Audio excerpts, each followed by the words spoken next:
Welcome back, everybody, to Real Time for the Real Everyday Movie Fan. I am, of course, Josh Williams. I'm Ryan Murphy. And I'm James Sheridan. Thank you so much for joining us here today, guys, because we're here to break down there's a lot of stuff that happened at San Diego Comic-Con, but we're here to really break down the Marvel Studios' San Diego Comic-Con panel here on our Real Time Roundtable today. And wow, there's a lot to cover. Not just that, but even at the animated stuff. I mean, we really just got to cover everything that Marvel brought to San Diego Comic-Con this past Saturday and Friday. If you're wondering, what's that? I don't think there's a lot to cover. I think it's pretty basic. Like I think there's a lot to cover. I think as usual, I can voice my thoughts in about five minutes and be done. But okay, it's so weird how you can. Okay, but I think there were some bombshells that completely changed the scope of the MCU for me. So yeah, and it raises some questions, things that we've been waiting for confirmation on. Exactly. So let's go ahead and start off here, guys. Just jump right into it. Let's start with the biggest one of them all. We just got to start off with the biggest one: Avengers, Kang Dynasty, and Avengers Secret Wars. We were all speculating that Secret Wars was coming because that's kind of in the comics how it goes. Typically gears towards. Well, it depends on which Secret Wars you're talking about, and I think that's going to be a big part of the conversation about where the future of the franchise as a whole is going, because it depends which Secret Wars they do, because both of them, while they're both called Secret Wars, have very, very different approaches to what they're trying to do with it, and approaches to the story and approaches to the repercussions that come out of it. Because the original Secret Wars, the biggest repercussion is Spider-Man getting his black suit. Everything else just kind of gets erased. There's a little bit with like some drama between some of the X-Men and whatnot, but for the most part, it's like pretty self-contained event. Right. Whereas the 2015 Secret Wars has massive repercussions for the entire universe. And I think those are what they're going for. And I think that's going to have some interesting, I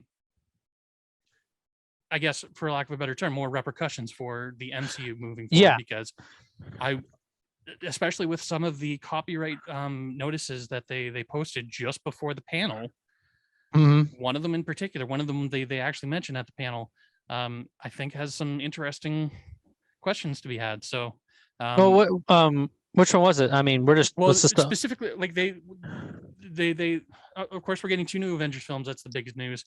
One of them is going to be the Kang Dynasty, which of course we all knew Kang was going to be a big villain at some point. I was wrong. I thought he was going to be a misnomer, a misdirect, and there was going to be a bigger villain within this sort of saga.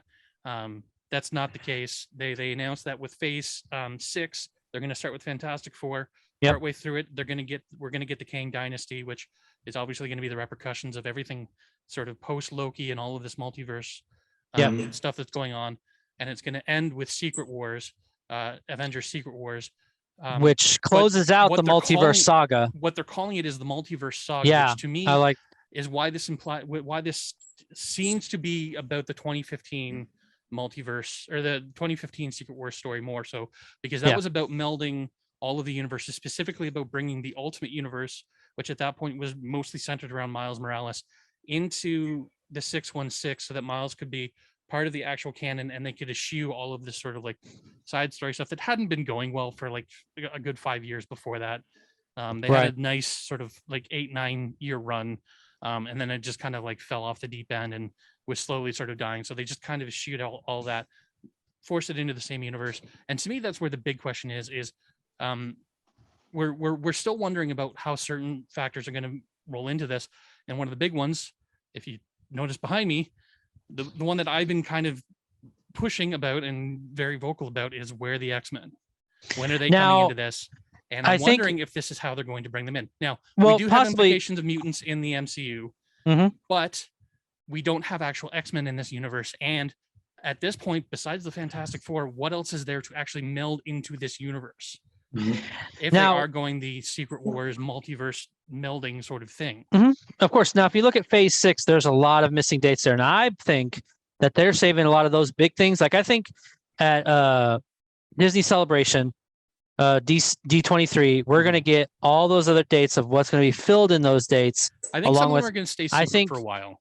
Maybe. But definitely we'll probably get cast of Fantastic Four and maybe even the X-Men for sure. Because I think that'd be like a big one. And also Deadpool 3 possibly, how he's going to fit into the MCU and just other things. I think those are going to be safe for D23. Well, we've also gotten no word on what's going to happen with the Tom Holland Spidey second trilogy yet, which I realize is sort of dependent on the Sony situation.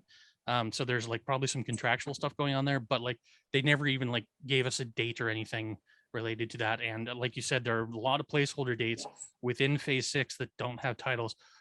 I also noticed Armor Wars wasn't a part of their slot. That's a big one that I did not notice, and I wonder why. It's kind of a big question mark. Hopefully, it'll be answered at D23. I'm not sure because I was looking forward to having Don Cheadle having his own show.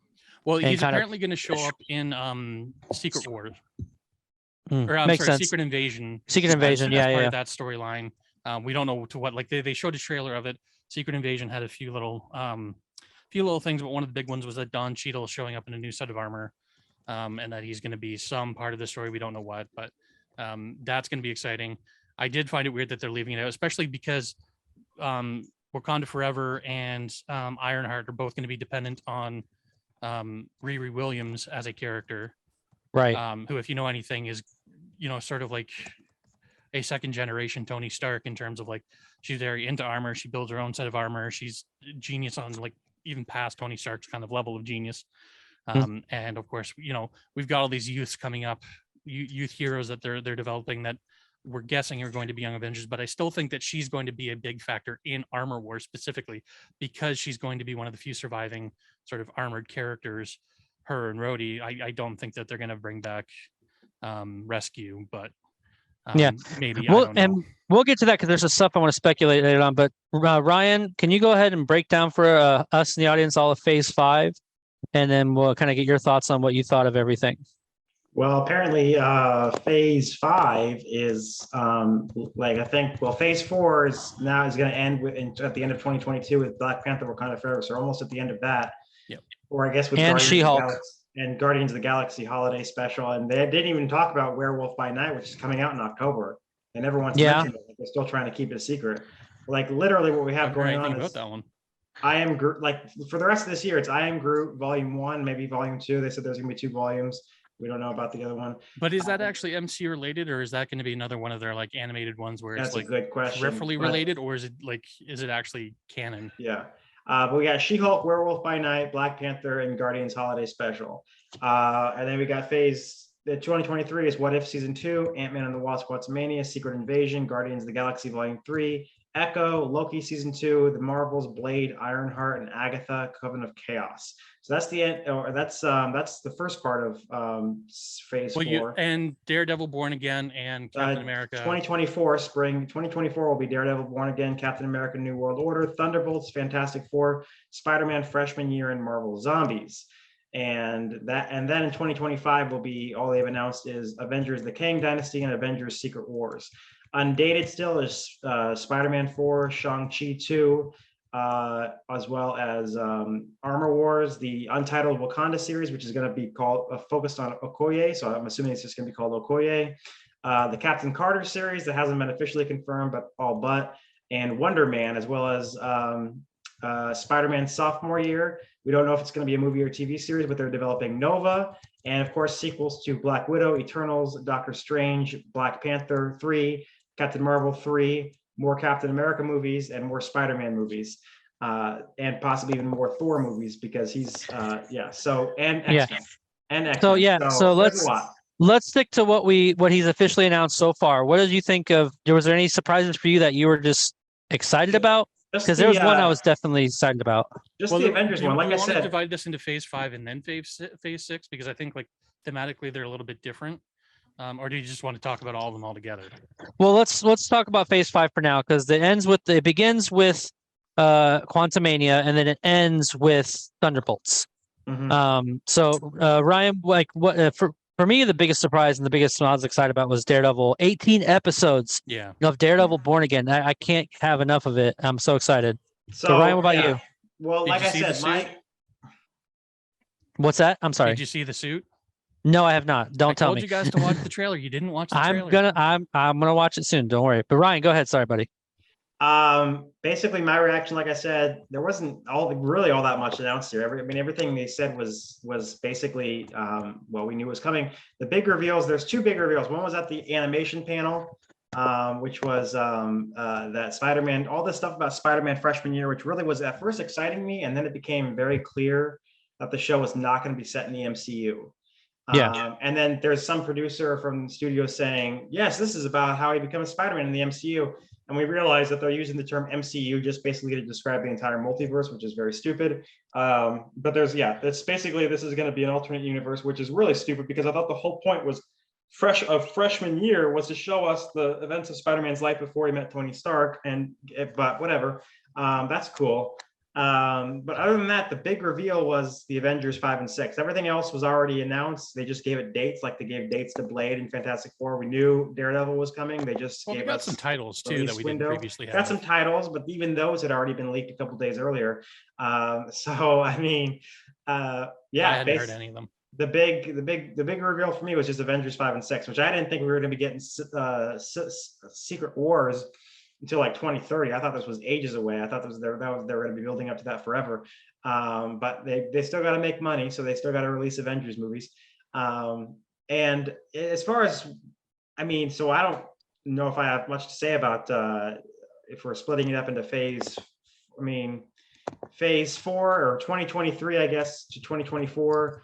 I am not super excited about a lot. We know that Young Avengers is another thing that's coming, but we don't know if it's going to be a movie or a TV show, or if maybe they haven't announced anything. We're speculating that it's going to happen based on the characters that are popping. Based on the fact that they've spent the entirety of Phase 4 building it up, like it's pretty much an open secret at this point.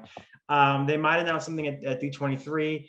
We also don't know that they're necessarily going to lead anything. They could be a sort of subgroup within something. Like, my theory is that they might be a counterpoint within Thunderbolts, the same way that, like, because Thunderbolts seems to be taking a bit of a Dark Avengers kind of approach to things. And Dark Avengers, there was sort of the Secret Avengers, sort of subgroup of the heroes that were on the run at the time, who were kind of opposing the Dark Avengers. So we could see that the Young Avengers are supposed to be a counterpoint to the Thunderbolts, in a way that, because there's such a vacuum of the actual Avengers, and something like the Thunderbolts would prompt a response of having a counter team. So someone might go around recruiting these kids to, the kids might recruit themselves, I should say, to be involved. So that might be a reason why we're not seeing them necessarily named, but it's clear that they're building towards something, I think.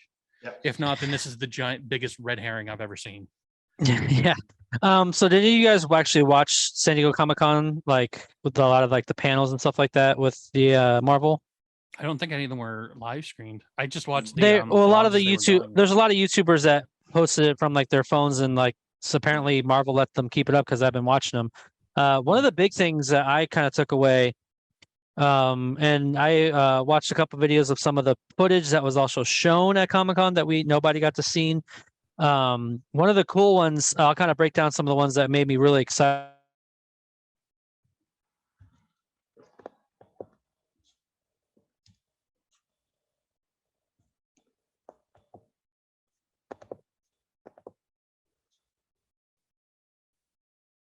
And that, to me, like, that's kind of cool. Like, this Kang the Conqueror apparently is, from that alone, since he's killed Avengers already before this specific Kang, which kind of excites me quite a bit. And then one thing that kind of not teared me up, but made me sad, and they're also kind of being coy about it. It's really weird. So James Gunn basically said that the Guardians of the Galaxy as we know them will end after Volume 3.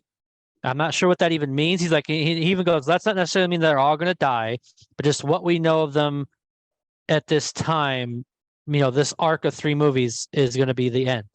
Now, I don't know. The fan theory has always been that the character who dies is sort of given away based on the color of the logo for that version of it. I don't remember what it was in the first one, but the second one, it was Yondu with the blue and red logo that they had. This one is very gold.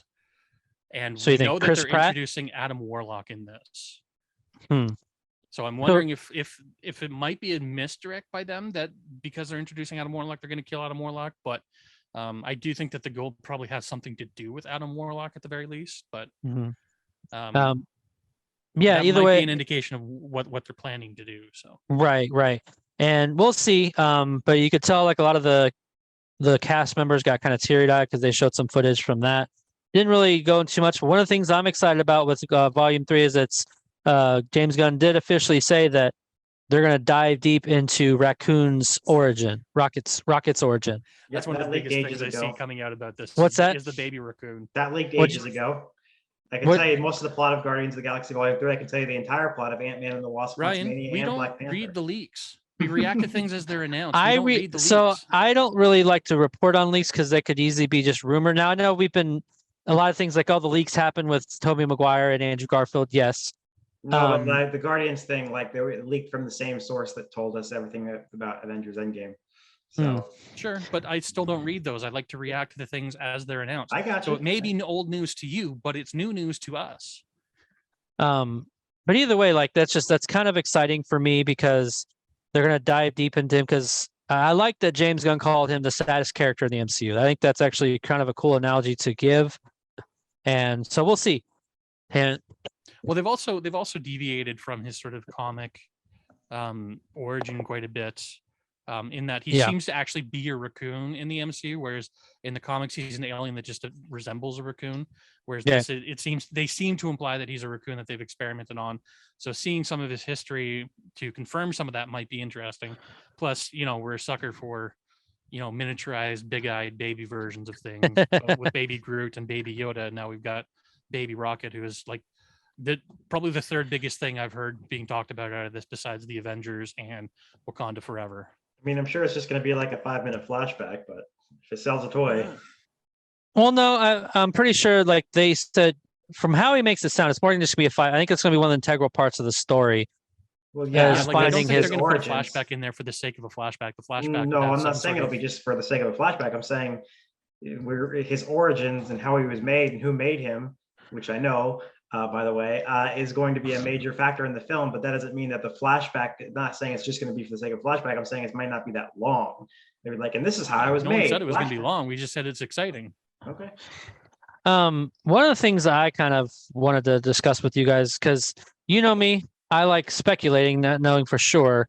But we start off Phase 5 of Quantumania and Kang the Conqueror, and we have a feeling that a lot of bad stuff's going to happen. And it's going to expand Kang more. What I'm curious about is the Captain America's the name for it, which is the New World Order. Nobody's actually.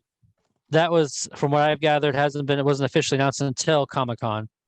And I think that was one of the titles that they trademarked or copyrighted or something right before the panel.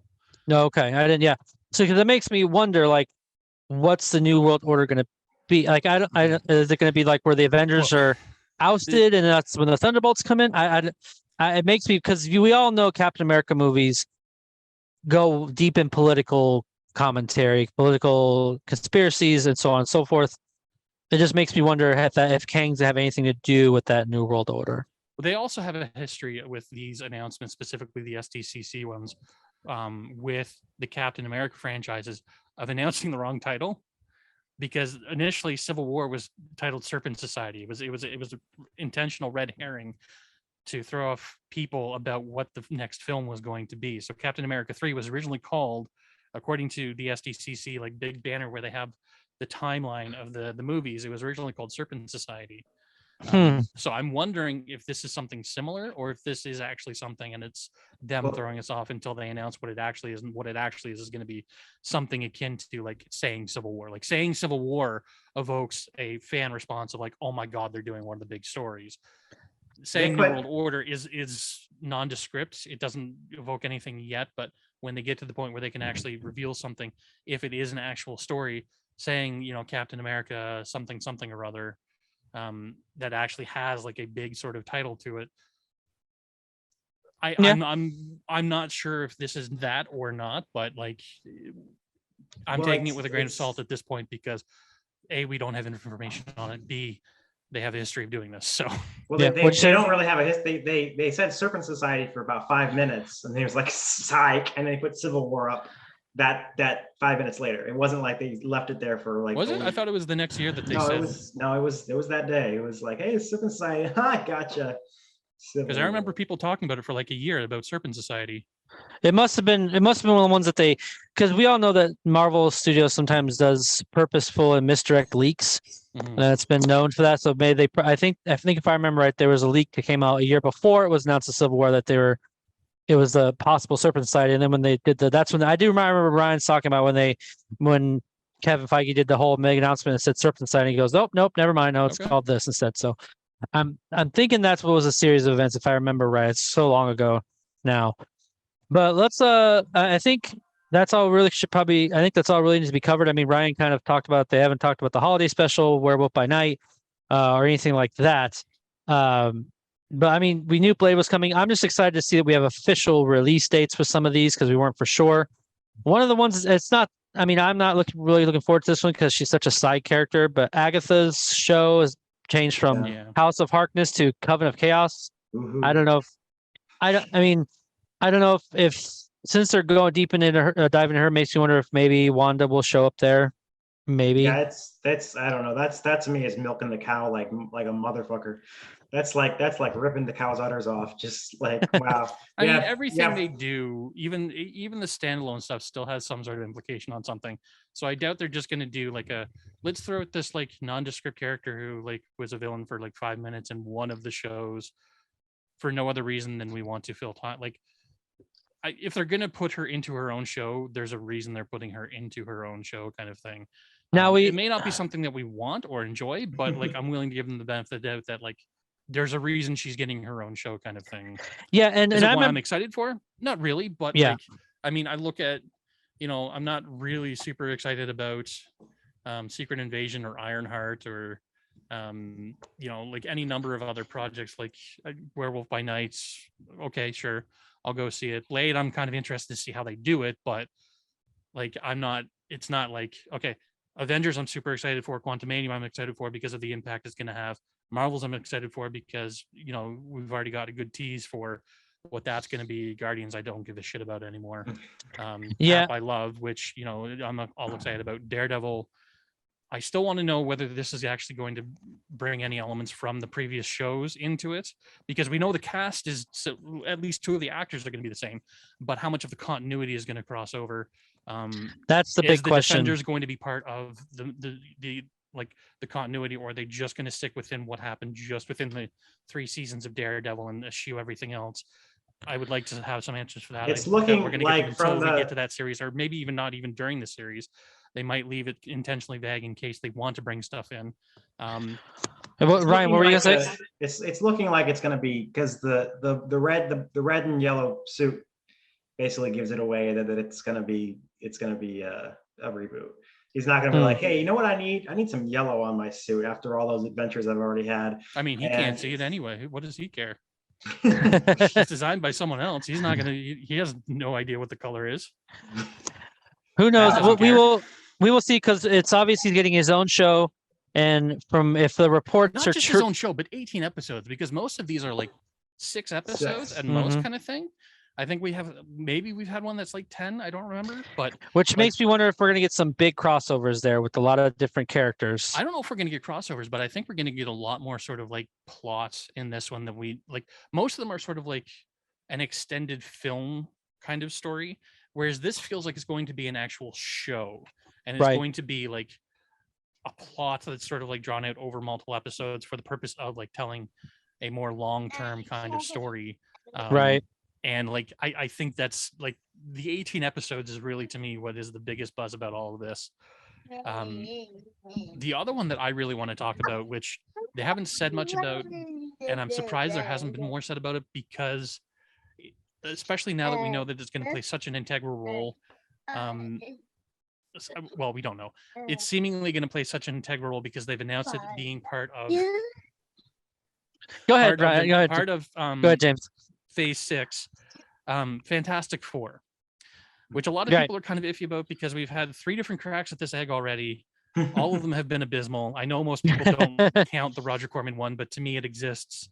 It was a property. I know it was buried, but it does exist. So they attempted to make it and failed. with the intention of failing, but still they attempted to make it. Right. This is a franchise that doesn't have a lot of success, a lot of history, but I think could have potential. I'm hoping that it's going to be because this theme is going to be multiversal stuff. I'm hoping that that the Fantastic Four story is they're actually from a different universe, think so, to warn us about what's going to happen, and that their universe is going to get melded into our universe, kind of thing, in Secret War as part of all of that, and that they are going to be characters who who jump from sort of world to world and do their exploration thing more than being superheroes. They're going to be scientists, not superheroes, kind of thing. And maybe the crossover into this universe is what makes them into the Fantastic Four in terms of their superpowers, but who knows? It's possible. I hope not, because I know you want your 1960s thing, but it's not just that. It's I'm not crazy about. Well, now we have the multiverse. We can just pull in characters from this universe and this. I still like the idea of an MCU, and I like that so far the multiverse has only, as far as what we've seen in the multiverse, it has just been a toy to play with. It hasn't been used to bring in any major characters. We got Mr. Fantastic, but it was an alternate version that got killed. We got Professor Xavier, but it was an alternate version that got killed. So far, it's just been this nice little toy to play with. It hasn't been used to really be like, this is the Marvel Studios version of this character, and that's the way I'd like to keep it. Sure, but again, I go back to Secret Wars and the whole multiverse saga concept. If it's just them exploring the multiverse within little snippets, we've already got that. Mm-hmm. We've already had that sort of crack at the egg. If it's not going to have long-term implications, why evoke something like Secret Wars specifically? Well, because Secret Wars is a big crossover, and they're basically just taking you got to remember, these guys they don't do things like, they don't adapt storylines faithfully. They don't, like Civil War. They took the basic concept of the storyline is still, like, Civil War was still about the fracturing of the superhero community. Sure. Because of a governmental decision to sort of ban superheroes or self-govern them in a sort of way. The Infinity War was still about Thanos getting the Infinity Stones and wiping out half the universe, kind of thing, or whatever. I don't remember exactly what in comics, but it's still about stopping him from doing that and the repercussions of that happening, kind of thing. There are still implications from the comics that apply to these things, and I think in the sense of Secret Wars, unless you're going to give Spider-Man the black suit, I don't understand why you would do the first one, because frankly, it was a boring story. It's not a good story. It's not a fun story. It was basically there to sell action figures. It's there to bring all the characters together into one story so they could sell action figures. That's literally what it was. Whereas Secret Wars 2015, as much as I don't care for Jonathan Hickman's writing style, the implications of it is about, bringing together a universe. And we have a situation where we've got at least 2 superhero teams that haven't been introduced in this universe and suddenly popping up within the next, 2 years, as if they'd already existed entirely in this timeline. To me, kind of, I don't know, like, there needs to be a reason for it, kind of thing. And I think that would be an opportunity to bring them in and kind of retcon things so that they kind of work all together, but it's not like they just come out of left field, kind of thing. Because unfortunately, the mutant thing has kind of come out of left field suddenly. And like, I think there needs to be some sort of history to this, beyond just like suddenly in the last 2 years or so, we're getting these characters, kind of thing. Like, I like, especially characters with such history, like Magneto and Logan, and of course the Fantastic Four, who are world famous. They aren't just characters that go jumping around the universe and are completely forgotten. We've had no mention of them up to this point. So if they just suddenly came into existence, I think that would be kind of weird. But wouldn't it be crazy? The multiverse aspect of it is implying something. I could be wrong. I've been wrong on many occasions. I was proven wrong like 2 or 3 times yesterday in our discussion, so who knows? But I mean, that's very, I kind of tend to agree with you. And one of the big things, I mean, not big things, but wouldn't it be kind of crazy that, so we saw in Multiverse of Madness where certain dimensions can be like cartoon, it can be a paint, it could be all kinds of stuff. Wouldn't it be kind of crazy? Is that the reason they're bringing X-Men 97 back is that, like, in their universe, they're cartoons, but when they travel into a Secret Wars, they become live action. Like, and that would be like that would be us reintroduced to the 97 version. They would just, because Secret Wars is all about bringing different characters from different universes together and then eventually just milking it into one universe again. And so what if that would be the case? And that's how we would possibly get, maybe we'd even get X-Men where it's a different universe and they're the one, and they're recruited into a Secret Wars and eventually brought into the MCU where you get that history. I'm not They've a fan also of the spent two DCing, different franchises now with Multiverse of Madness and Loki discussing the concept of incursions and the idea of universes kind of clashing together, that two universes cannot occupy the same space without there being vast repercussions for both of them ostensibly, but everything altogether, all of reality altogether kind of thing. So if they are going to bring together these universes in some sort of giant Secret Wars kind of thing and some sort of giant battle world kind of concept, there needs to be repercussions for that. They've already established that this is going to be a problem. If they're setting up this problem beforehand, bringing this problem together, there needs to be some sort of repercussions, and them just kind of, batting the old universes off to something else again, or just erasing them entirely, to me would be, hugely disappointing. This also would, bring in the opportunity to bring, or this would also be an opportunity to bring in characters that we love from other universes that haven't had an opportunity to be there. Deadpool. Like Ghost Rider, Deadpool. Deadpool's coming. Again, certain members of the X-Men who we haven't been able to see. I don't think those are the X-Men that they're going to bring into this universe. I think it would be a brand new team that we haven't seen before. But we could have Tom and Andrew back again, which would be all very kind possible. of exciting. Like, I think this is an opportunity to open things up even broader in this universe and acknowledge all of the different Marvel properties that have existed that they could get rights to, kind of thing. Oh shit, it would be crazy because it's been announced that Amazing Spider-Man 3 is coming out with not Tobey Maguire, Andrew Garfield. Yeah. When was that announced? I didn't get that. It was announced. He's going to get his own third film. But with that, when that comes to happen, I just don't think that happened. Let's find out, because I'm pretty sure it was talked about by Sony. I mean, I've heard rumors that it might happen, kind of thing, but let's see here.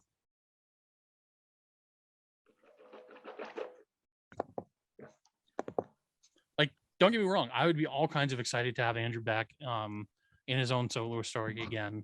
I don't think that's going to happen, which is why I'm kind of banking on maybe he'll come back to the MCU, because he's already been here before. And again, we're having a giant multiversal sort of storyline where, how cool would it be? You think about the portal scene in Endgame with all of the characters that we've had so far in the MCU. What if we had every Marvel character? Mm-hmm. Yeah, well, people have been joking about that since 2019. People I know, but YouTube this videos. is the opportunity to do something like that, and it would be especially with how much cosmic stuff they're doing. Well, that's the thing, is Doctor Doom coming in now, and if there is a Beyonder type character, if Doctor Doom is responsible for this as he was in the second one and partially in the first one, if he has some sort of cosmic power, you would need a ginormous team to deal with him. Well, that's just the thing, is that you talk about every Marvel character, and it's even now, even with what they've announced till going into 2025, we still haven't gotten there's no Silver Surfer in sight. And I don't know, there's no, so. Well, we still don't know what Fantastic Four is about. So. Yeah. Again, I think that's going to be at D23 this year. I really do, because people are clamoring for it, and it's not that far away. I mean, we're talking about, I think it was a little over 2 years left. I mean, in the grand scheme of things, that's pretty soon. Yeah, they're going to have to start filming within the next year. So I was having trouble finding it, but what I was getting at was, what if we did, if what I read was true. I can't remember. I'm trying to find the article I read, but let's say Amazing Spider-Man 3 happens with Andrew Garfield. We were talking about repercussions of these incursions and so on and so forth. What if we got that, but at the end of it, his universe dies? Well, I mean, that would be a pretty big implication of showing how multiverses can really just get wiped out, or universes can get wiped out. That was one of the theories coming into No Way Home, was that because, especially with the Morbius trailer that they put out, where they were putting in so much Spider-Man stuff, that apparently all got erased from the film. I don't know. I didn't see it because it was all erased. Garbage that I didn't want to see. Although I read about the whole what's his name showing up at the end too. Michael Keaton. Yeah, Michael Keaton showing up or a bad dubbing actor. Continuity. But like one of the theories going into No Way Home was that the repercussions were going to be that either they were going to meld all the universes and then Tom's story was going to continue on in the Sonyverse, kind of be pulled out of the DC or pulled out of the MCU and put into that one, or that somehow it was going to meld them, because all of the different Spider-Man references in that trailer were from different characters. Like there was the Toby's mask painted on the wall, Tom's villains showing up with tombs in the trailer for whatever reason. I don't know why he was in the trailer. And then like the Andrews Oscorp logo and building showing up. It's like, why are all of these different disparate elements from different Spider-Man universes showing up in this trailer? And it's like, it's a complete misdirect because none of them were in the film at all. And like, right. And this actually segues back to what I was trying to talk about earlier. So after the panel, Kevin Feige did an interview with comicbook.com, and I watched this interview. A couple interesting things he said was he kind of talked about Daredevil coming into it with Echo and how Spider-Man may dive into it, and he didn't give a lot away, but one of the interesting things he said was that, and when we get more Spider-Man, he'll become more of a street level hero. Good. And I think that's kind of alluding to possibly we might be getting Daredevil and Spider-Man that people have been clamoring for, which is kind of exciting. And another thing he brought up was he's showing up in at least 2 other shows now, so right. Daredevil, he's definitely gonna be an Echo. He's Daredevil. He's definitely gonna be an Echo. That's been confirmed. Well, he's also in She-Hulk. Yeah, that's been confirmed too. You're right. But one of the interesting things, because we've been like when we did our Thor review, Thor: Love and Thunder, we've been wondering what's all this going towards. There's not been much connective tissue to certain things. Certain things have been connected, certain things haven't. This was kind of brought up to him, like how he sees this universe going leading up to Secret Wars. And he kind of brought up that we wanted to have certain movies that connect together to help tell the overarching story of the multiverse. But he said it was also he felt it was very important. I'm curious what you guys think of this. He felt it was very important for have certain movies and shows just be standalone stories that are still in the MCU, but they don't have connected necessarily. Their stories don't have connected tissue to it, to the overarching story. Which is funny because everything in the Phase 4 had some sort of connection to something else. Because it's either setting up something else. I can't think of a single property that didn't have a connection to something else. Because Black Widow ended with what's her name coming in to recruit Yelena, which is obviously going to lead into Thunderbolts. Multiverse of Madness, had all kinds of things from other storylines, and the repercussion that Strange now has this third eye and he's going to continue on in some sort of story. There's going to be incursions that are going to continue on. Shang-Chi ended with this meeting of this council about his bands and where they come from, kind of thing that seemed to connect to the band in Ms. Marvel, kind of like everything seems to connect some way to something else, kind of thing. But not to the overarching story. That's where I was going. Yeah. Is that everything seems to be still connected. They aren't standalone unto themselves, but where is the story coming from, kind of thing? And that's where a lot of us we were asking with Phase 4 is, where is this all going? And that's what I think part of this panel was intended to be, was saying, we have a plan, we're going somewhere, don't worry, this is all leading to somewhere, and we'll show you where it's leading to, but not necessarily the connective tissue of how we get there. Right. Which is kind of how we felt when they dropped the bombshell about doing the 2-part Infinity Saga, which ended up being Infinity War and Endgame. Initially it was Infinity War Part 1 and 2, but this very clearly telling us that there is something going on. We're not just doing this multiverse stuff for shits and giggles. We're building towards something. Right. But like, just kind of hold your horses, slow down. We're unfolding things deliberately, so let us tell our story, kind of thing. And I'm okay with that. I'm fine with that. That's fine. My problem was before this, and I mentioned that in our Thor thing, is that it felt very disparate and very sort of disconnected in a way that, like, I didn't understand where they were going. Now that I know that they are going somewhere, I'm fine with it. I don't mind them telling individual stories so long as it feels like it's building towards something in the long run, kind of thing. And up until this point, we didn't have that confirmation. We had faith that they were doing that, but we didn't have actual confirmation that this was going to be a saga like the Infinity Saga was. Now we have confirmation that it's going to be the multiverse saga leading to Secret Wars, but prior to this, it was just sort of like disparate stories that seem connected but don't have like any real sort of connected meat to them. Now we understand a bit more about the meat and where it's going. Yeah, and Ryan, do you like Kevin Feige's comments on that, or did you Do I still kind like of in his that? comments? Like, what did you think of his comments? Like what we have just discussed. Like, are you okay with the fact that some things are still standalone and don't have connective tissue to like the Secret Wars and Kang, or do you feel like? Because I feel like Phase 1 through 3 all had some sort of connective tissue together. Phase 1 a little less so, but at the same time they were establishing a universe. And besides building towards the Avengers, which they were very clearly doing from the last scene in Iron Man on, you were asking Ryan. I'm going to let Ryan talk. Yeah, Ryan, go ahead. Am I okay with his comments? Yeah, it's nice. It's fine to have movies that are by themselves. Certainly. I'm not really jonesing for is the DCification of Marvel. Like, you know, yeah, let's rewrite the history. Let's combine these universes, and then everything you've seen was sort of happened, but now it's a new universe, and it's like, and it's so some things happen the same, some things happen different. That was Crisis. That was at DC, and it's funny because that Secret Wars even happened in 2015 with Marvel, because I was at a Chicago convention a long time ago, obviously before 2015. And Joe Quesada at the time was the editor-in-chief of Marvel. And I looked him in his eye and I said, there was some event coming up. And I looked him in his eye and I said, is this going to be Marvel's Crisis? And he said, no, absolutely not. No crisis at Marvel. But it wasn't. It was the melding of universes, but the continuity was still the same. Whereas with DC, it was a complete reboot of the story. DC was not a complete reboot. People think the Crisis was almost a complete reboot. It wasn't, though. Like Superman's history mostly changed. Batman's mostly remained the same. There have been stories. Wonder Woman's changed quite a bit. A bunch of the Justice League characters changed a bit. Justice Society changed quite a bit. A lot of it changed. Yeah, a lot changed. It wasn't a complete reboot. And it was more so than Secret Wars.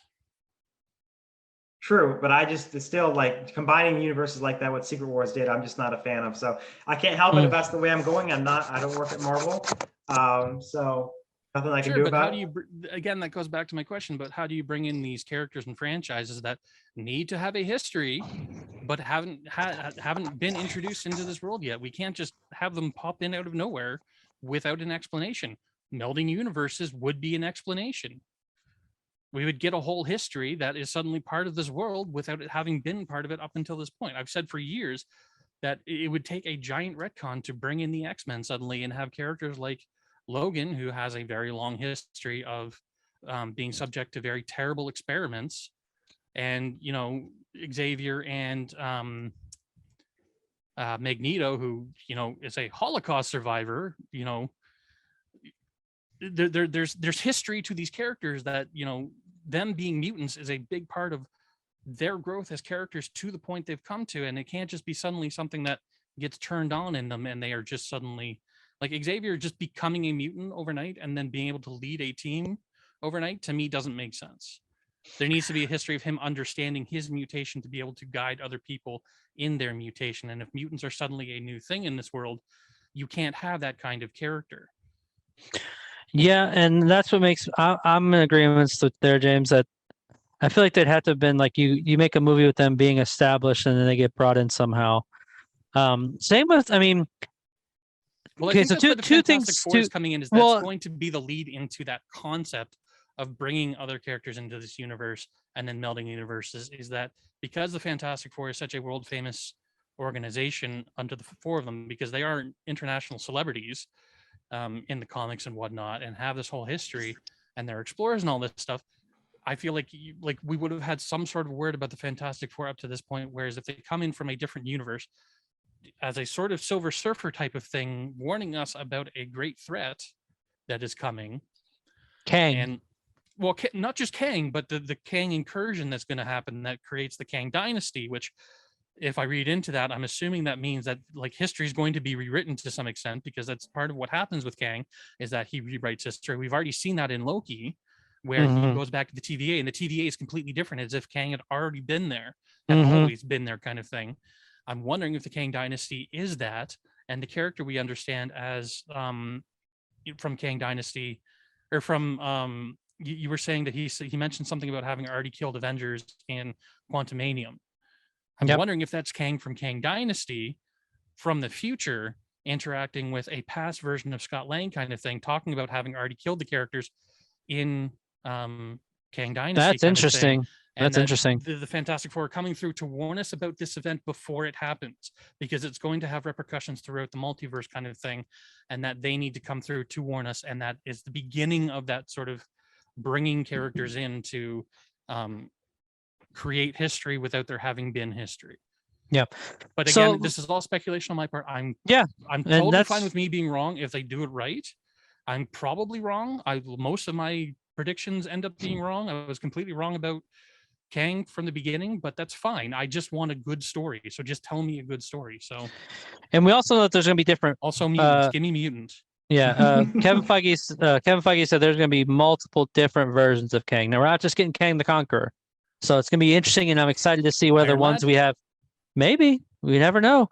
So we kind of all went over all that, and let's now talk about just the last bit of it, which was we've already brought up in the beginning. Let's kind of bring it back around and talk about Secret Wars and Kang Dynasty.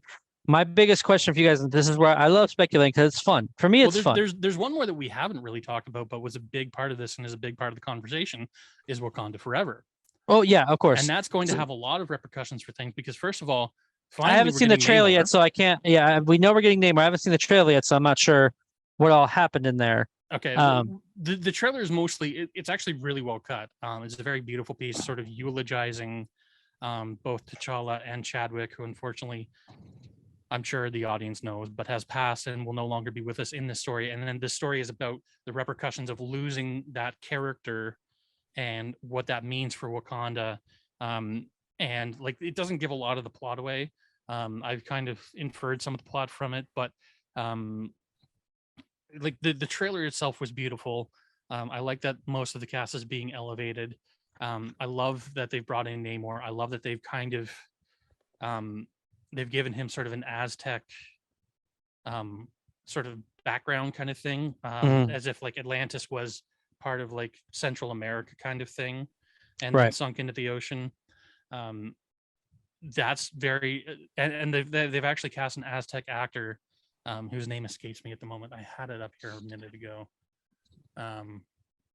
Anyway, I'm very excited about. What was the other thing in that one that I wanted to mention? In Wakanda? Yeah, there was something else there. Anyway, I think that was honestly, besides like the announcement of the Avengers films, which obviously has led all the speculation, but they didn't give us much information about.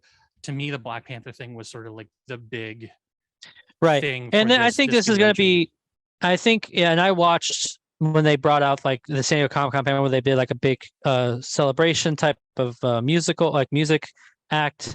It's kind of celebrating not only to the mostly Chadwick Boseman, and I thought it was very beautiful in how they handled that. And you saw a lot of the cast really emotional and crying from it, in which it was pretty awesome to see. And I think that's I kind of want to do a trailer reaction for it and put it up on the channel, because I want to see this trailer and how they're going to handle. What I'm curious about is how they're going to handle T'Challa's death, and how they're going to, like, if they're just going to give, they're going to give a reason or not give a reason. We don't know. But yeah, I'm excited to see who's going to be possibly the new Black Panther. We have maybe feeling it's going to be his sister, but I mean, who knows? It could be Lupita Nyong'o. I think it's pretty well implied that it's going to be his sister. Like, yeah, that is the canon from the comics kind of thing. Is that right? It stays in their lineage kind of thing. Right. So like, unless the mother suits up, which would be kind of weird, but yeah, that'd be a little. I do think the implication is that it's going to be his sister. Right. And we will see how, with Namor coming in, how that may connect itself to the MCU over arc of the multiverse. We don't know. But Ryan Coogler's a hell of a star as far as directing goes. I love it. Namor is a character that they have established previously with little teases throughout the universe. If you remember way back, Hulk, they had that little pinpoint on the map in the middle of the Atlantic Ocean, and an Endgame something was happening. And then there was was it Endgame? Yeah. Endgame is at the beginning. No, is it? Yeah, is they it talk about the like underwater earthquakes. earthquake? Yep. Okoye kind of like brushes them off as they're earthquakes. They happen all the time. We don't handle it. We handle it by not handling it. So yeah, like everyone read into that there's some sort of like implication to that being somebody. And I also like that they're separating like stylistically the Submariner Atlantean kind of design from the Aquaman style of it, because his seems to be a lot more sort of like Greek in sort of influence, or like sort of like Aztec European kind of thing, whereas this one this one is a lot more Aztec, a lot more Central American. In fact, the actor they've cast, I've looked up his name, is Tenoch Huerta. Apologies if my Spanish is terrible. I'm not a Spanish speaker, so I'm Canadian, we don't know Spanish. But like he looks great in the role, and I like the design that they have of his character and whatnot. So I'm very excited to see how, like, I'm excited that they've established him. They're bringing him in now, and that he's going to be a thing within this universe. And correct me if I'm wrong, but in the comics, he's a mutant, isn't he? He's retconned as a mutant later on. Yes. Oh, later on. Okay, yeah. I thought so. Initially, he wasn't, but like there's sort of implications because he predates the whole mutant concept. He's from like way back in like the late 1930s, early 1940s kind of era of comics, before it was Marvel, back when it was Timely and the Atlas and all that. They brought him back eventually, and I don't know if it was in the 2000s, but somewhere around the time that the whole Hope Summers storyline came along, when they split the Phoenix Force. He was a member of the X-Men at that point because he'd been established as a mutant. True. Now, whether or not he's going to be a mutant in this, we don't know, but that would certainly be an interesting implication for my sort of issue with how they've treated mutants to this point, or haven't in this situation. But I'm very curious to see what they're doing. I'm very excited for him being in there. And like just the look of this film is just astonishing. Again, the trailer is so heartfelt, so sort of like, again, it eulogizes him perfectly, but also establishes that there's actual consequences to what's going on, and that, you know, this is a turning point in this storyline, and that they're going to continue in sort of Chadwick's memory kind of thing, still honoring him, but you know, the story needs to continue kind of thing. So I'm very excited for that. Same here. So yeah, let's wrap back around to of course MODOK. We're getting MODOK, which is that has been confirmed. I don't know how they're going to be doing that, but I never thought I'd actually see a live action MODOK. I mean, like what's Bill his name? Murray, The Toby Hooper character. They kind of like eschewed the way his character looks in the comics by just having him like an AI program in Winter Soldier, which I thought was a great way to kind of deal with it. Whereas like MODOK is kind of like this absurdist, like it works on the comic page, sort of, and it works in like the cartoon that they did. Give me a big ass head. No, fuck it. Just give me a guy with a big ass head and small limbs. I'm all for it. I want to see how they do it. Like I don't know how they're going to pull it off, but I don't know either. And yeah, I honestly completely spaced on that. They're going to be getting MODOK finally, and I'm curious how he's going to fit into Guardians of the Galaxy 3, because you have Adam Warlock, you have MODOK. Well, no, MODOK was in the Ant-Man trailer, not the. Oh, Ant-Man. I'm sorry. Yeah, you're right. Ant-Man. You're right. I'm sorry. But in the Guardians one, we're getting a High Evolutionary. High Evolutionary is the main villain, which I thought Warlock was supposed to be the main villain, but no, we're going to be getting the High Evolutionary. That opens up a whole different bag of like what the fuck. Right. And so I'm curious how that's all going to play out. So yeah, I'm really kind of excited, and also real fast, because the director of Quantumania did say they're going to be diving deep into the quantum. Of course, they're going to go a lot in the quantum realm, but it's not as what we think. Not all is what we think, and which is very interesting. I don't know what Bill Murray's implied to have a relationship with Michelle Pfeiffer is going to be funny. One of the most entertaining things of this movie, and I'm looking forward to it. Yeah, but let's circle back here now to Secret Wars and Kang Dynasty. As far as Secret Wars, you know, I love speculating. It's one of my favorite things. Ryan hates it. Do we think, because you got to think with something as big as Secret Wars could be, do you think it's a possibility possibility that we could be getting back Chris Evans and Robert Downey Jr. from different universes to come into Secret Wars and bring them back as their character. I mean, Chris has said he's not coming back unless they bring him back as the Human Torch. That is the way he would come back to the MCU, is if they did a Spider-Man No Way Home with the Fantastic Four and brought in the Human Torch, which I'd be all for. But I think him and Robert Downey are both very much done with their respective characters. It would take something incredibly special to bring them back. Maybe this could be it. I don't know, but I think they're done. No, not Robert. Not like Robert. I don't think would come back if you paid him $1 billion. Like, his character arc is his character arc is very well defined and very well over and very emotional, very definitive death, very way to go out, very big way to go, and the Infinity Saga. I mean, and there's no version of bringing him back that's not a sucky idea.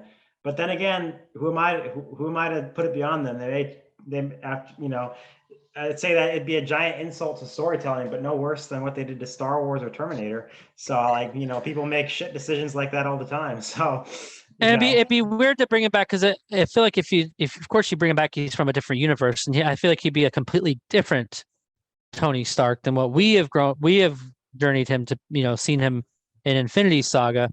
But I just thought maybe if it's possible that we could see them back. Yeah, I don't know. No. Well, that's why I think it would be more exciting to bring back. I know there was the rumors that Tom Cruise was going to be in Multiverse of Madness. I was never excited about that idea, but I do like the idea of a different actor playing this character kind of thing, coming in from a different universe. Fine, if it's like a different actor, but like once you get Robert in there, it just feels like you're trying to bring Iron Man back, and it just him coming back to the character. That's why I didn't come back for What If, even, because he's done. He's like, I'm done with so right. I was just curious. I mean, I didn't know, or even maybe Scarlett Johansson as a version of Black Widow, because we saw in What If there's different versions of her. That's kind of why I don't like the multiverse saga, because the whole multiverse idea, because it almost feels like there's no consequences. Like if someone dies, oh well, there's a universe where it didn't happen. Why don't we jaunt over there? Okay, cool. I don't think they're going to be bringing back the characters that they've killed, kind of thing. I think that they're going to be bringing in characters that we haven't gotten so far, or have gotten in other versions that they want to bring into this universe, but don't have a way of doing it. And again, I could be completely wrong about that. I don't understand why you would do Secret Wars, building up all of this multiverse stuff with the implication of Secret Wars bringing together universes, if that wasn't part of the intention. But I could be completely wrong. Maybe it is just a giant, space wizard playing action figures on a battlefield kind of thing. And so typically, correct me if I'm wrong, but the Beyonder's one who starts Secret Wars, right? Yes. Kind of. Do we think that's going to be the case, or is it going to be Kang? I mean, if the implication is that they're building up Kang to be the big bad, and that Kang Dynasty is going to be part of all this, it would be weird if they suddenly brought in the Beyonder. Now, maybe he is a version of Kang is the Beyonder. That'd be interesting. Wow, didn't think about that. Yeah, but I also think there's again rumors that Doom is going to be part of this storyline, especially as we're approaching Fantastic Four. I know, Ryan. I've heard the rumor too. Okay, I know. I've heard. What was it? Sorry, what was it? That Doom is going to be part of the storyline in the next two phases, and is going to be one of the bads, kind of manipulating things behind the scenes, kind of thing. I mean, I can tell you when he's going to show up. I know when he's going to. We're not doing that. We know. I don't want to know. I don't want to know. I read the leak too. Okay, I'm trying to deal with this as if it's an actual. Yeah, and plus we don't want audiences, if they haven't known, they don't want to give anything away to possibly them root for them. The rumor is that Doom is going to be part of this universe. We're building towards the Fantastic Four, and Doom has a very big role in both Secret Wars, where he takes the Beyonder's power and starts manipulating things himself. Interesting. I would very much, maybe even Doom is a version of Kang. Who knows? I don't know. I don't want that to be a case because Doom in himself is a very sort of larger than life character that, has his own history and has his own thing that I would like to see represented faithfully. But who knows? It's the MCU. They can do anything they want at this point. Doom's a character who's Doom tends to take whatever's going on and try and use it to his own will. So that's how even the craptacular 80-minute Fantastic Four Rise of the Silver Surfer ended, was we have this whole thing with Galactus and the Silver Surfer, but then at the end, Doom's like, aha, but I'm going to take his power, and now you have to deal with me. And so that's also how Secret Wars ended. It's about the Beyonder, but then at the end, he's like, aha, I'm going to take the Beyonder's power, and now you have to deal with me. That wasn't even the end. That was like halfway through. Yeah, well, at any rate, I get what you mean. Yeah, that could be where like where they're going in Kang Dynasty and Secret Wars is like at some point. Yeah, maybe even that's how Kang Dynasty ends. Is like they beat Kang, and then Doctor Doom's like, "Ah, now I have Kang's power. Now you have to deal with me going to Secret Wars." So, I mean, that would be an appropriate way to end that storyline. Is Doom would be one of the few characters that could topple Kang, and B, make me kind of right that Kang wasn't the villain all this time and it was somebody else. I said Galactus, but I'm willing to bank on Doom. But here's the thing: is that Doom is the Marvel villain. Forget Thanos, forget Galactus, forget the Marvel, like him and Magneto are like 1 and 2. Yeah, but he's definitely one. Like it's I don't see it as particularly close. Really? Like he is the Marvel villain. Like he's like I can agree. Villain of Marvel. So yeah. Now, quick question, guys. Quick question. Other than Loki and Ant-Man and the Wasp, do we see anywhere else realistically we could see a version of Kang show up? I think he's going to start showing up more and more just because they need to start laying the seeds that for like we've already seen him in one version. We're going to see him in a second one in a few months kind of thing. We need to start seeing the repercussions of what he is doing kind of thing. So I think he needs to start showing up, even if it's just like an after credits thing, like Thanos showing up and showing that he has been manipulating Loki this entire time. And, he now has the Infinity Gauntlet. Like there's aspects of like his story that are going on. I don't think he's going to be like big in the plots until we get to possibly Fantastic Four and Kang Dynasty. It's also dependent on how much those 3 films are connected, because the implication of the 2 Infinity War saga films was that they were 2 parts of one big story. And even though thematically they broke those up into 2 different stories, they were still telling one big story. Whereas this, I feel like, is not necessarily as connected, but is going to still be telling an overarching story between the 3 chapters. Like they very specifically denote these 3 chapters in this phase and show nothing else during that phase. So to me, the implication is that they're connected somehow.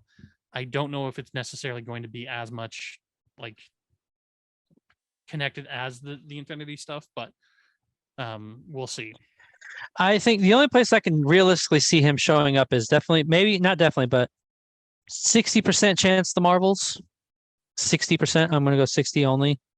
Maybe. Well, I'm wondering if he's manipulating things, like maybe he's the reason for the Secret Invasion storyline or something, where like there's already some subterfuge in there, but like it's a red herring that it wasn't them, and that he's manipulating things behind the scenes there.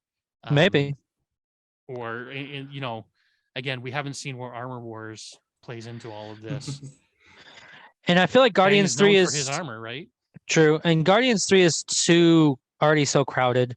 And I think the only way that you see him, it's way out there too. Like, yeah. I think the only realistically we'd only see if he came in as the end credit scene with that one. Like they've already like completely separated the fact that Thor is with them so that we can get Thor back on Earth, kind of situation. So he's not part of the Guardians in their film.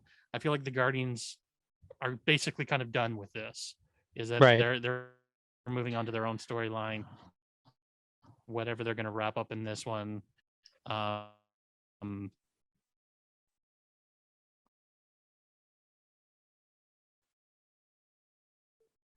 then everything else is going to kind of be centralized in like the sort of multiverse story they're telling on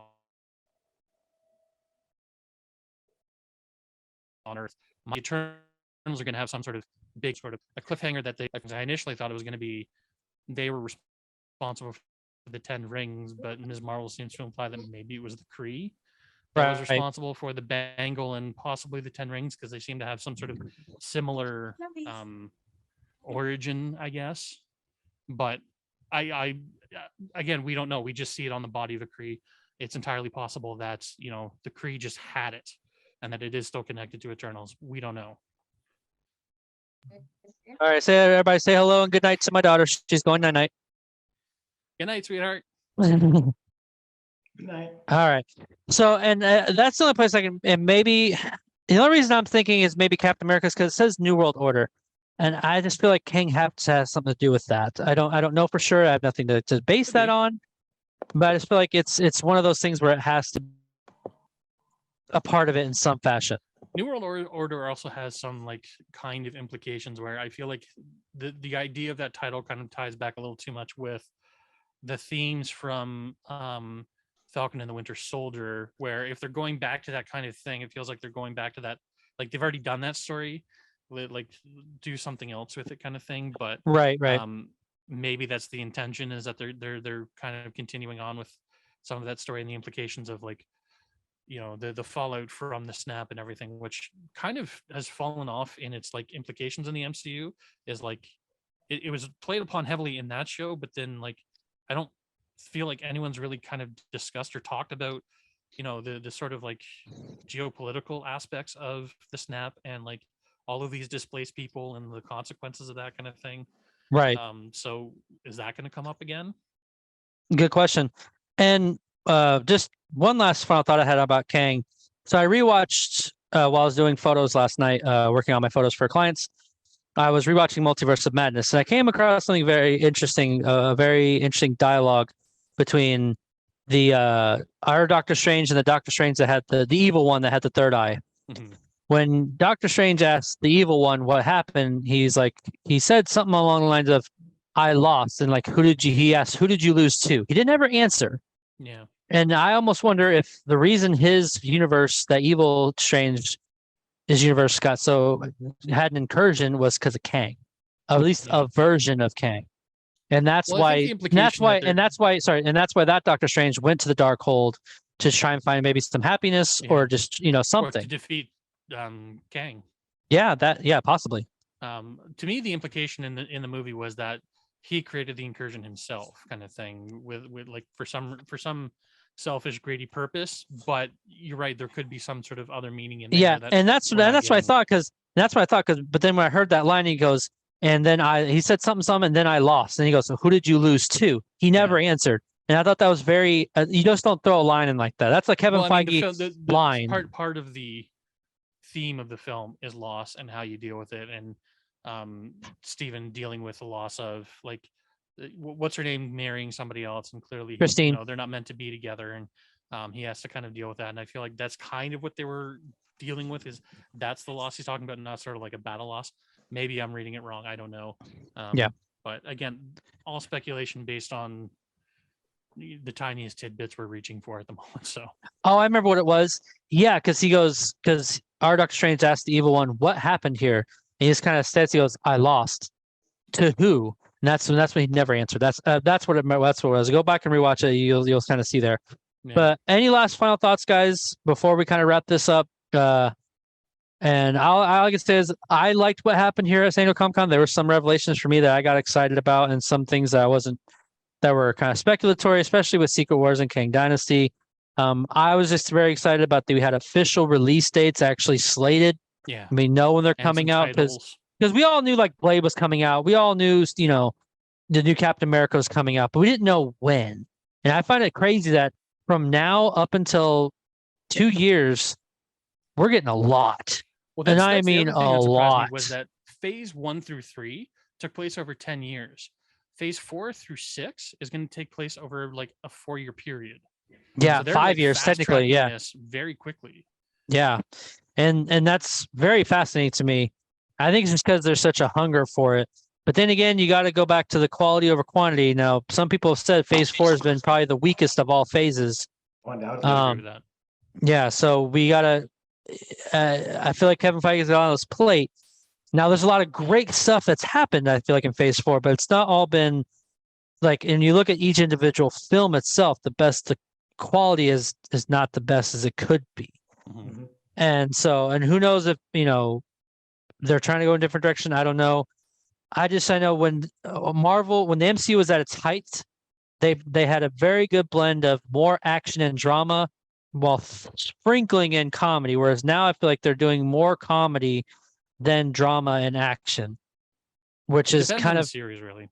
It does. It really does. I mean, even Guardians of the Galaxy, there was there were jokes there, but you felt the drama, you felt the action.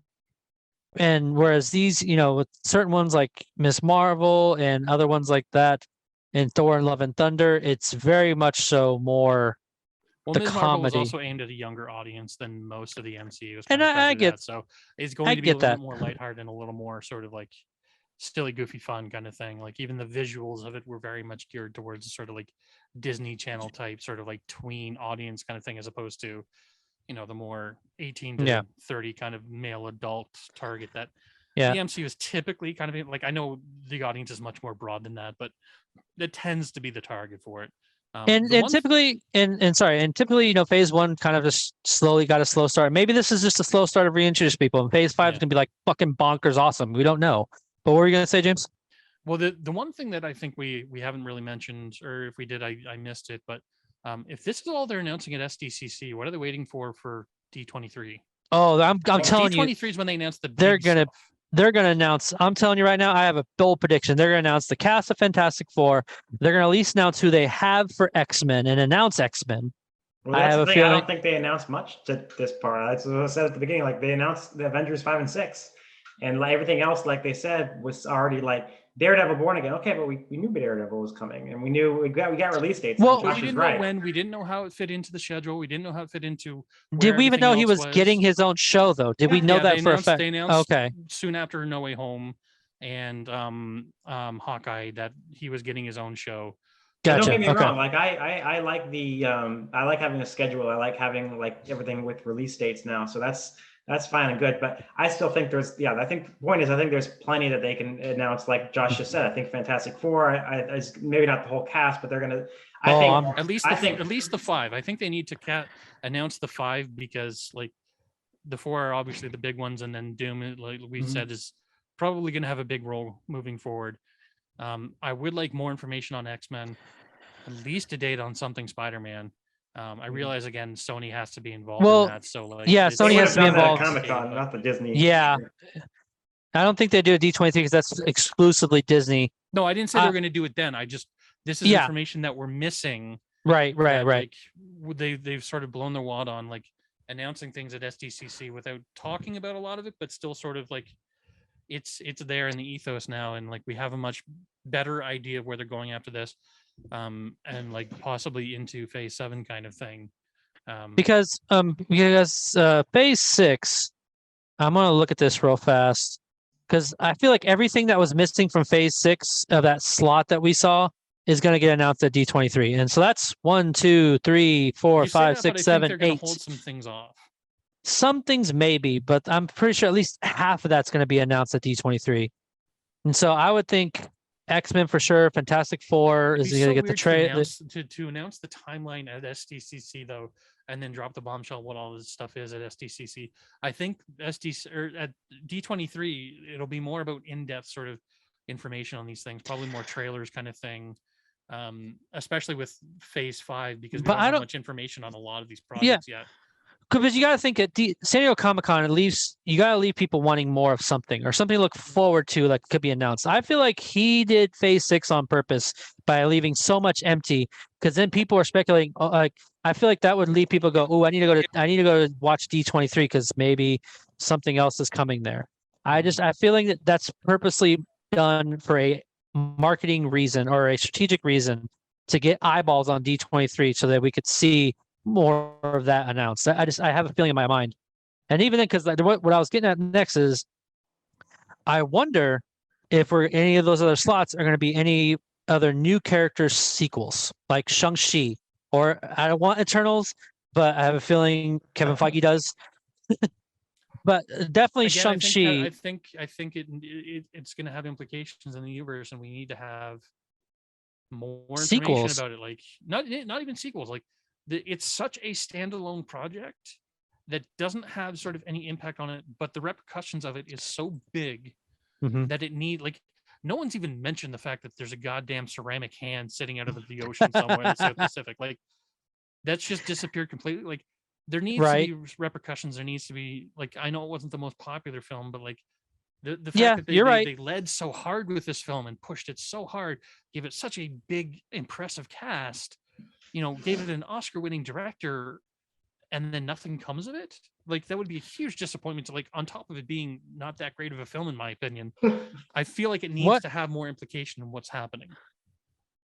This is just me being probably stupid, but what if like the Eternals and Blade, because Blade was in the post-credit scene with Black Knight, what if they're a different universe? Well, the implication is that they're part of the MCU. Is they keep talking. They already about, talked. They talked about Thanos and why they weren't involved in that. So unless their universe also had a Thanos. Yeah, because if you remember, the Illuminati's 838 had a Thanos event with him and. I know, but I'm saying, like, you know what I mean? Like, there's, I don't know. That would just be speculating. It's like, because if nobody's talking about that, what if it was just in a different universe, in a different Earth? But I don't know. Who knows? I feel like that would be the weirdest retcon to just kind of like. It would be. That movie didn't do well, so we're just gonna kind of put that over there. Like, it's over there. The Inhumans all over again. Kind of thing. It's it's all over. Inhumans is the only movie that Marvel Studios has ever announced at one of these events. They threw it up on the wall and over here, and then they totally reneged on it. Like, and you know what? Well, that had more to do with the complicated sort of relationship between Marvel TV and Marvel Films, where Disney wanted that film. Yeah, Ike Perlmutter wanted that film, and Feige didn't want it as much, so they pushed it off onto the TV portion of Marvel, and then it was trash. Well, not only was it trash, but like they forced it into Agents of S.H.I.E.L.D. and like the idea was that it was going to have a much bigger implication, that it was going to be their way of bringing in mutants. It was their exactly, because they didn't have mutants, and it's like it didn't go anywhere. Now the MCU's completely forgotten Inhumans ever existed, with the exception of like seeing Black Bolt in Multiverse, which was the same actor. They don't even mention that he's an Inhuman. Yeah. But no, like to be fair to the ABC show, yes, it was Scott Buck, and everything Scott Buck touches turns to ash. Like he made Iron Fist as well. And I was like, I also heard, because I've never seen Dexter, I was like, I also heard that he was the showrunner for like this season of Dexter, and Josh goes, that's when it started sucking. I was gonna say it did. After Trinity, it really did. After Trinity was garbage, but up until Trinity, the end of the Trinity storyline, Dexter was goddamn gold. I don't know when he started being the showrunner. I don't know. I'd have to research it. But I said at the time it was like season whatever, and Josh was like, that's when the season came up. That was when it was at its peak. Yep. Yeah. But at any rate, even though it was Scott Buck, and even though it was trash, like, to be fair to that show, there's a reason Feige didn't want to touch that property. It sucks to begin with. It's literally one of the superheroes in the Inhumans is a guy with really powerful feet. He stomps really hard. I mean, are mutants any weirder? I mean, but no, that's to be fair, that is a weird one, though, James. There's weird mutants too. There's one that can pull bones out of her body and use them as weapons. That's cool. Depends on who writes it. There's a character called Blob Herman.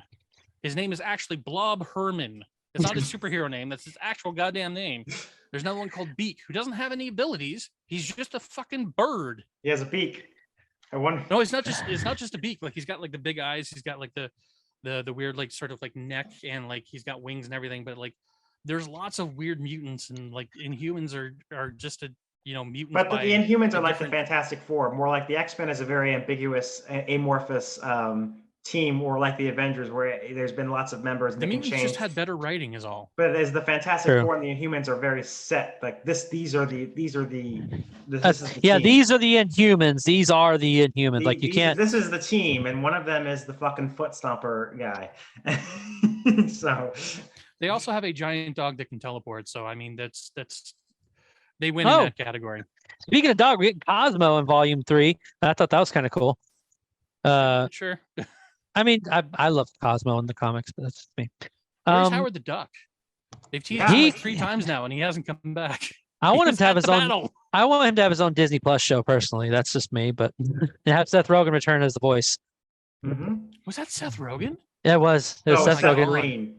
No, it was Seth. No, I'm pretty sure it's Seth.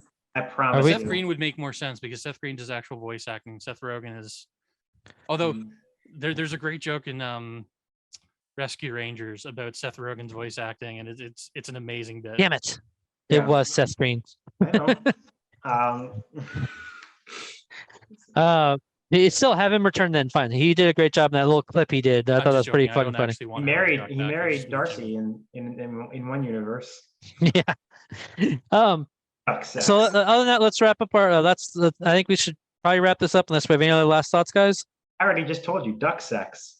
Oh my god. No, it's duck tits. Woo. Duck tits. On that note, thank you so much for watching with us and joining us here today, guys. More importantly, what was your favorite thing that came out of San Diego Comic-Con, and what do you think is going to happen at D23? Leave your comment section below. Let us know what you liked at San Diego Comic-Con and your predictions for D23 with the MCU. Also, like what you watched, hit the like button, subscribe to the channel so you can receive all of our great content we have coming for you here on ReelTime. That's all we have for today. I'm Josh Williams. I'm Ryan Murphy. I'm James Sheridan. Thank you for keeping it real. With ReelTime. Give me mutants. Where are my mutants? I want more X-Men.